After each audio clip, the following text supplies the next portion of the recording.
So I'm going to show you how to make a no-sew Deanna Troi costume.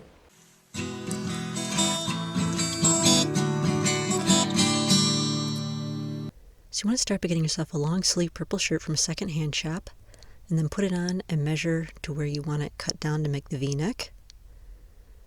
Cut a line straight down to that pin, and then cut lines off to the side to make the V.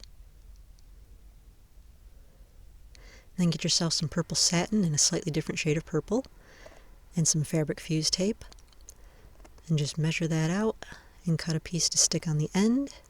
And then you're going to put some more across the long end. You can skip the corners, and then bend the fabric, and the tape backing should pop right off. You can see the shiny parts where the tape is still on the fabric.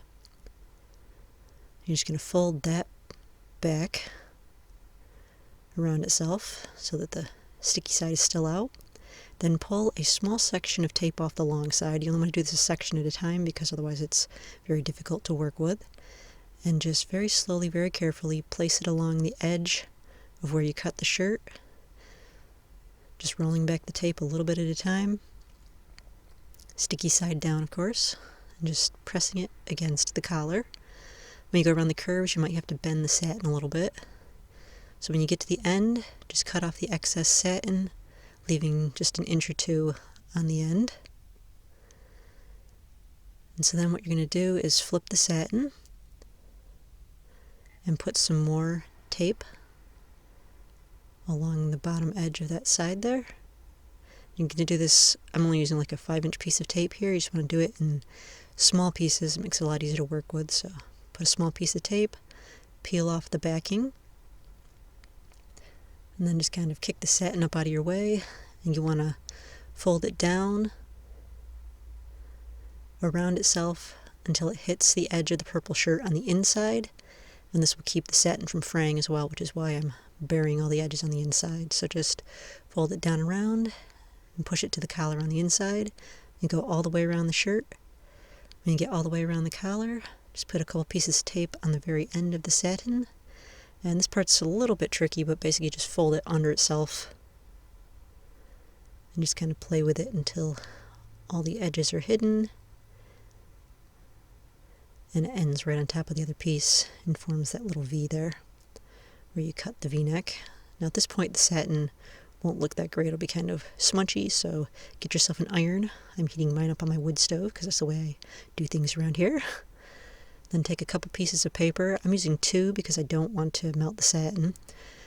And then you just press the collar down flat. Don't leave the iron on too long because you don't want to melt the satin and you don't want to melt the glue of the tape, of the fabric fuse tape. So just lightly press it down. You can see it's starting to get flat here. So just do that all the way around the collar to flatten down that satin edge. See the one spot I left the iron on a little too long there, so try not to leave the iron on too long. For the sleeves, you want to cut those off at an angle. I'm not actually going to do that on the shirt because after I bought the shirt I found out the sleeves are actually 3/4 length instead of full length. So then get yourself a pair of pants. These are a slightly different shade of purple than the shirt, but I couldn't find one that really matched the shirt, so I think it'll be okay. Cut a triangle out of the bottom and then put some fabric fuse tape on and fold the edges under. Then cut a circle and the Star Trek symbol out of cardboard to be used as the comm badge.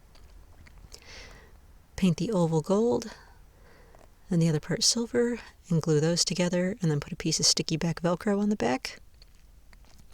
And then put another piece of Velcro on the shirt and stick the comm badge right on there. Then elegantly throw your hair up on top of your head in a most disorderly fashion and bobby pin a sock to the top of your head. It's stupid, but believe me, it works. And then get yourself a dark wig. I'm using the same one I used for my Bellatrix costume here. Take whatever piece you have left of the satin and tie it around your hair so it ties tightly right around that sock. I'm sensing a great deal of darkness within him. Yeah. He just killed 3 people. You don't have to be a betazoid to figure that one out.